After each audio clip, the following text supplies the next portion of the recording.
राधे राधे दोस्तों, जय श्री कृष्णा। 16 सोमवार का व्रत आप लोगों को कोई भी मन्नत मान कर रहना चाहिए और उसके बाद आप लोगों को कथा श्रवण करनी चाहिए। और कथा सुनने से पहले मेरे चैनल को सब्सक्राइब कर देना और लाइक कर देना। मृत्यु लोक में भ्रमण करने की इच्छा करके एक समय श्री भूतनाथ महादेव जी माता पार्वती के साथ पधारे। भ्रमण करते करते दोनों विदर्भ देशागत अमरावती नाम की अतीव रमणीक नगरी में पहुँचे।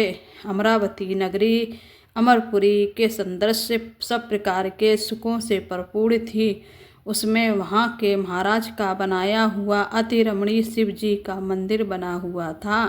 उसमें भगवान शंकर भगवती पार्वती के साथ निवास करने लगे। एक समय माता पार्वती प्राणपति के प्रसन्न देख के मनोविनोद करने की इच्छा से बोली, हे महाराज, तो हम दोनों चौसर खेलेंगे। शिव जी ने प्राणप्रिया की बात को मान लिया और चौसर खेलने लगे। उसी समय इस मंदिर का पुजारी ब्राह्मण मंदिर में पूजा करने को आया। माता जी ने ब्राह्मण से प्रश्न किया कि पुजारी जी बताओ कि इस बाजी में दोनों में किसकी जीत होगी। ब्राह्मण बिना विचारे ही शीघ्रता से बोल उठा कि महादेव जी की जीत होगी। थोड़ी देर में बाजी समाप्त हो गई और पार्वती जी की विजय हुई। अब तो पार्वती जी ब्राह्मण को झूठ बोलने के अपराध के कारण शाप देने का उद्यत हुई। तब महादेव जी ने पार्वती जी को बहुत समझाया, परंतु उन्होंने ब्राह्मण को कोढ़ी होने का श्राप दे दिया। कुछ समय बाद पार्वती जी के शाप वंश पुजारी के शरीर में कोढ़ पैदा हो गया। इस प्रकार पुजारी अनेक प्रकार से दुखी रहने लगा। इस तरह के कष्ट भोगते हुए जब बहुत दिन हो गए तो देवलोक के अप्सराएं शिव जी की पूजा करने उसी मंदिर में पधारी और पुजारी के कष्ट को देख बड़े दया भाव से उसने रोगी होने का कारण पूछने लगी। पुजारी ने निसंकोच सब बातें उनसे कह दी। वे अप्सराएं बोली, हे पुजारी, अब तुम अधिक दुखी मत होना। भगवान शिव जी तुम्हारे कष्ट को दूर देंगे। तुम सब बातों में श्रेष्ठ 16 सोमवार व्रत भक्तिभाव से करो। तब पुजारी अप्सराओं से हाथ जोड़कर विनम्र भाव से 16 सोमवार व्रत की विधि पूछने लगा।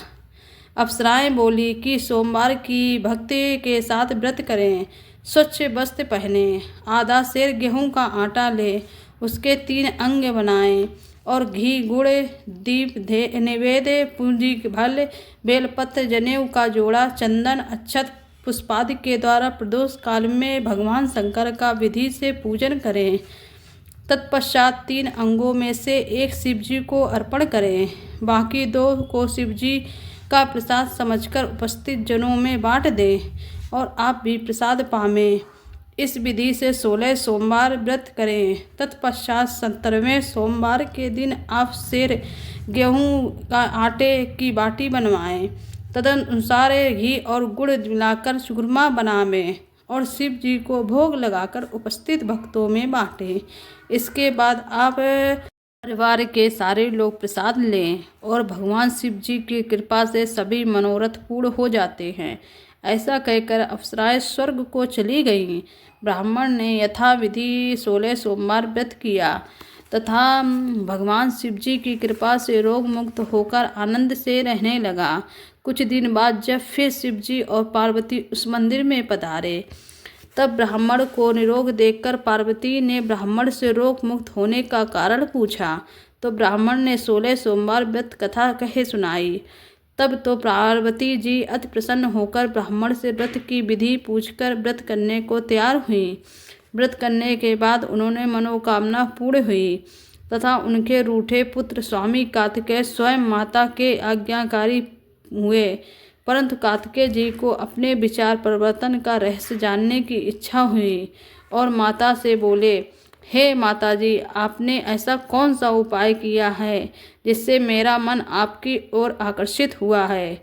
तब पार्वती ने कहा कि हमने 16 सोमवार व्रत तथा करी है और स्वामी कार्तिकेय जी की इस व्रत को भी करूँगा, क्योंकि मेरा प्रिय मित्र ब्राह्मण दुखी दिल से परदेश चला गया है। हमें उससे मिलने की बहुत इच्छा है।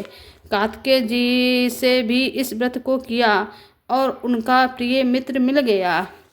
मित्र ने इस आकर्षित मिलन का भेद कार्तिकेय जी से पूछा तो वे बोले, हे मित्र, हमने तुम्हारे मिलने की इच्छा करके 16 सोमवार का व्रत किया था।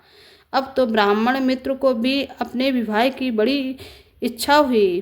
कार्तिकेय जी ने व्रत की विधि पूछी और यथाशक्ति व्रत किया। व्रत के प्रभाव से जब वह किसी कारवंश से विदेश चला गया, वहाँ के राजा की लड़की का स्वयंवर था। राजा ने प्रण किया था कि जिस राजकुमार के गले में सब प्रकार मंगल हाथनी माला डालेंगी, मैं उसी के साथ प्यारी पुत्री का विवाह कर दूंगा। शिव जी की कृपा से ब्राह्मण भी स्वयंवर देखने की इच्छा से राजसभा में एक ओर बैठ गया। नियत समय पर हथनी आई और उसने जयमाला उस ब्राह्मण के गले में डाल दी। राजा की प्रतिज्ञा के अनुसार बड़ी धूमधाम से कन्या का विवाह उस ब्राह्मण के साथ कर दिया गया और ब्राह्मण को बहुत से धन और सम्मान देकर संतुष्ट किया। ब्राह्मण सुंदर राजकुमारी पाकर सुख से जीवन व्यतीत करने लगा। एक दिन राजकुमार ने अपने पति से प्रश्न किया, प्राणनाथ, आपने ऐसा कौन सा भारी पुण्य किया है जिसके प्रभाव से हाथनी ने सब राजकुमार को छोड़कर आपको वरण किया है? ब्राह्मण बोला, हे प्राणप्रिय, मैंने आप मित्र कार्तिकेय के कथानुसार 16 सोमवार का व्रत किया था, जिसके प्रभाव से मुझे तुम जैसी स्वरूपवान पत्नी की प्राप्त हुई है। व्रत की महिमा को सुनकर राजकन्या को बड़ा आश्चर्य हुआ और वह भी पूछने की कामना करके व्रत करने लगी। शिव जी की दया से उसके गर्भ से एक अति सुंदर, सुशील, धर्मात्मा और विद्वान पुत्र उत्पन्न हुआ।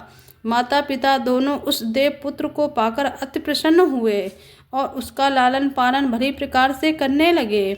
जब पुत्र समझकर हुआ तो एक दिन अपने माता ने प्रश्न किया, माँ, तूने कौन सा व्रत किया है एवं तब किया है जो मेरे जैसा पुत्र तेरे गर्भ से उत्पन्न हुआ है? माता ने पुत्र का प्रबल मनोरथ जानकर 16 सोमवार व्रत की विधि सहित पुत्र के संतुष्ट प्रकट किया। पुत्र ने सब तरह के मनोरथ पूर्ण करने वाला व्रत को सुना और वह राजाधिकार पाने की इच्छा से हर सोमवार को यथा विधान व्रत करने लगा। उसी समय एक देश के वृद्ध राजा के दूतों ने आकर उसको एक राजकन्या के लिए वरण किया। राजा ने अपनी पुत्री का विवाह ऐसे सर्वगुण संपन्न ब्राह्मण युवक के साथ करके बड़ा सुख प्राप्त किया। वृद्ध राजा के दी संगत को जाने पर वही ब्राह्मण गद्दी पर बिठाया गया, क्योंकि दिवंगत राजा के कोई पुत्र नहीं था। राजा का राज अधिकार होकर भी वह ब्राह्मण पुत्र अपने 16 सोमवार के व्रत को करता रहा।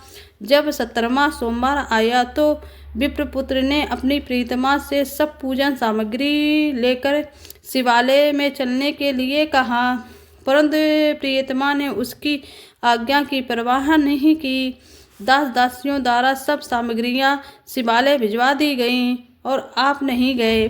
जब राजा ने शिवजी का पूजन समाप्त किया तब एक आकाशवाणी हुई, हे राजा, अपनी इस रानी का राजमहल से निकाल दे, नहीं तो तेरा सर्वनाश कर देंगे। वाणी को सुनकर राजा ने आश्चर्य का ठिकाना नहीं रहा और तत्काल ही मंडागृह में आकर अपने सभासदों को बुलवाकर पूछने लगा कि हे मंत्रियों, मुझे आज शिवजी की वाणी हुई है कि राजा तू अपनी इस रानी को निकाल दे, नहीं तो ये तेरा सर्वनाश कर देगी। मंत्री आदि सब बड़े विस्मय और दुख में डूब गए, क्योंकि जिस कन्या के साथ राज मिल रहा है राजा उसी को निकालने का जाल रचता है, ये कैसे हो सकता है। अंत में राजा ने रानी की राजमहल से निकाल दिया। रानी दुखी हृदय भाग को कोसती हुई नगर से बाहर चली गई।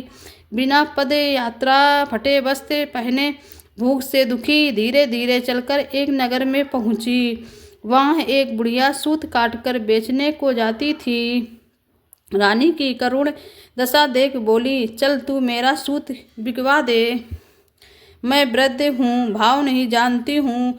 ऐसा बात बुढ़िया की सुन रानी ने बुढ़िया के सर पे सूत की गठरी उतार अपने सिर पर रखी। थोड़ी देर बाद आंधी आई और बुढ़िया का सूत पोटली के सहित उड़ गया। बेचारी बुढ़िया पछताती रह गई और रानी को अपने साथे से दूर रहने को कह दिया। अब रानी और तेली के घर गई तो तेली के सब मटके शिवजी के प्रकोप के कारण चटक गए। ऐसी दशा देख तेली ने रानी को अपने घर से निकाल दिया। इस प्रकार रानी अत्यंत दुख पाती हुई सरिता के तट पर गई तो सरिता का समस्त जल सूख गया। तत्पश्चात रानी एक वन में गई। वह जाकर सरोवर में सीढ़ी में से पानी पीने को गई। उसके हाथ से जल स्पर्श होते ही सरोवर का नीलकमल के सदृश जल गंदा हो गया। रानी ने भाग्य पर दोष आरोप करते हुए उस जल को पीकर शीतल छाया में विश्राम करना चाहा। वह रानी जिस पेड़ के नीचे जाती उस पेड़ के पत्ते तत्काल ही गिर जाते। वन सरोवर के जल को ऐसी दशा देख गऊ चराने वालों ने अपनी गुसाई जी से उस जंगल में स्थित मंदिर के पुजारी थे वहीं गुसाई जी के आदेशानुसार ग्वालों रानी की पकड़े कर गुसाई के पास ले गए। रानी की मुख क्रांति और शरीर शोभा देख गुसाई जान गए कि ये अवश्य ही कोई विधि की गति की मारी हुई कुलीन अबला है। ऐसा सोच पुजारी जी ने रानी के प्रति कहा कि पुत्री, मैं तुम्हें पुत्री के समान रखूँगा। तुम मेरे आश्रम में ही रहो। मैं तुमको किसी प्रकार का कष्ट नहीं होने दूंगा। गुसाई के ऐसे वचन सुन रानी को धीरज हुआ और आश्रम में रहने लगी। आश्रम में रानी भोजन बनाती, उसमें कीड़े पड़ जाते। जल भर के लावे, उसमें कीड़े पड़ जाते। जब तो गोसाई जी भी दुखी हुए और रानी से बोले कि बेटी, तेरे पर कौन से देवता का क्रोध है जिससे तेरा ऐसी दशा है। पुजारी की बात सुन रानी ने शिव जी की पूजा करने न जाने की कथा सुनाई तो पुजारी शिव जी महाराज की अनेक प्रकार से स्तुति करते हुए रानी से बोले कि पुत्री, तुम सब मनोरथों के पूर्ण करने वाले 16 सोमवार व्रत को करो। उसके प्रभाव से अपने कष्ट से मुक्त हो सकोगी। गुसाई की बात सुनकर रानी ने 16 सोमवार व्रत को किया और 17वें सोमवार को विधि विधान सहित पूजन किया। पूजन के प्रभाव से राजा के हृदय में विचार उत्पन्न हुआ कि रानी को गए बहुत समय व्यतीत हो गए, न जाने कहाँ कहाँ भटकती होगी, ढूंढना चाहिए। जय सोच रानी को तलाश करने चारों दिशाओं में दूत भेजे। वे तलाश करते हुए पुजारी के आश्रम में रानी को पाकर पुजारी से रानी को मांगने लगे, परंतु पुजारी ने उनसे मना कर दिया तो दूत चुपचाप लौटे और आकर महाराज रानी का पता बतलाने लगे। रानी का पता पाकर राजा स्वयं पुजारी के आश्रम में गए और पुजारी से प्रार्थना करने लगे कि महाराज, मैं देवी आपके आश्रम में रहती है, वह मेरी पत्नी है। शिव जी के क्रोध में से मैंने उनको त्याग दिया था। अब इस पर से शिव का प्रकोप शांत हो गया है, इसलिए मैं इसे लेने आया हूँ। आप इसे मेरे साथ चलने की आज्ञा दे दीजिए। गुसाई जी ने राजा के वचन को सत्य समझकर रानी को राजा के साथ जाने की आज्ञा दे दी। गुसाई की आज्ञा पाकर रानी प्रसन्न होकर राजा के महल में आई। नगरवासियों ने नगर के दरवाजे को तोरण बंदरवारों से विविध विधि से सजाया। घर घर में मंगल गान होने लगे। पंडितों ने विविध वेद मंत्रों का उच्चारण करके अपनी राजरानी का स्वागत किया। इस प्रकार रानी ने पुनः अपनी राजधानी में प्रवेश किया। महाराजा ने अनेक तरह से ब्राह्मणों को दानादि देकर संतुष्ट किया। याचकों को धन धान दिया। नगरी में स्थान स्थान पर सदा व्रत खुलवाए जहाँ भूखों को भोजन मिलता था। इस प्रकार से राजा शिव जी की कृपा का पात्र हो राजकुमारी में राजी के साथ अनेक प्रकार के सुखों का भोग करते 16 सोमवार व्रत करने लगे। विधि व्रत शिव पूजन करते हुए लोक में अनेकानेक सुखों को भोगने के पश्चात शिवपुरी को पधारे। जो मनुष्य मनसा वाचा कर्मणा भक्ति सहित 16 सोमवार का व्रत एवं पूजन इत्यादि विधि व्रत करता है वह इस लोक में समस्त सुखों को भोगकर अंत में शिवपुरी को प्राप्त होता है। ये व्रत सब मनोरथों को पूर्ण करने वाला है और आपको आरती जरूर करनी चाहिए। अंत में जय शिव ओमेकारा, जय शिव ओमेकारा, ब्रह्मा विष्णु सदा शिव, ब्रह्मा विष्णु सदा शिव, अर्धांगी धारा।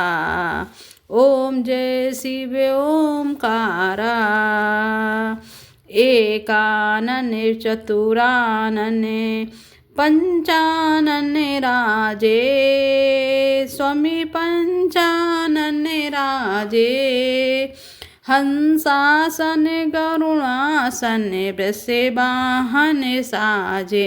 ओम जय शिव ओमकारा, दो भुज चार चतुर भुजे, 10 भुजे अति शोभे, स्वामी 10 भुजे अति शोभे, तीनों रूप निरकेता, तीनों रूप निरकेता, त्रिभुवन जन मोहे।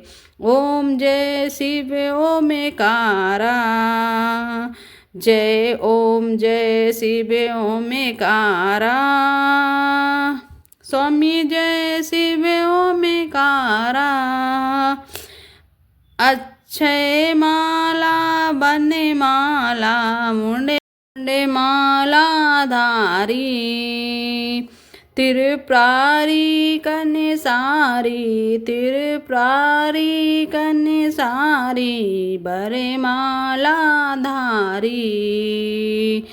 जय ओम जय शिव ओमेकारा, श्वेतांबर पीतांबर बाघांबर अंगे, स्वामी बाघांबर अंगे, सनकादिके ब्रह्मादिके भूतादिके संगे। ओम जय शिव ओमेकारा, करे के मध्य कमंडल चाकृति शूले धरेता, जगे करेता जगे हरेता, जगे करेता जगे हरेता, जगे पालन करेता। ओम जय शिव ओमेकारा, ब्रह्मा विष्णु सदा शिव जानती अविवेका, स्वामी जानती अविवेका, प्रणवाक्षर के मध्य ये तीनों एका। ओम जय शिव ओमेकारा, तेरे गुण शिव जी की आरती जो कोई जन गावे, स्वामी प्रेम सहित गावे, कहते शिवानंद स्वामी, कहते शिवानंद स्वामी, सुख संपत्ति पावे। ओम जय शिव ओमेकारा, जय शिव ओमेकारा, स्वामी जय शिव ओमेकारा। प्रेम से बोलो शंकर भगवान की जय। हर हर महादेव, हर हर महादेव, हर हर महादेव। श्री शिवाय नमस्तुभ्यम, श्री शिवाय नमस्तुभ्यम। जय शिव शंकर, जय शिव शंकर। प्लीज़ मेरे वीडियो को लाइक ज़रूर कर देना। राधे राधे। ओम नमः शिवाय, ओम नमः शिवाय, ओम नमः शिवाय।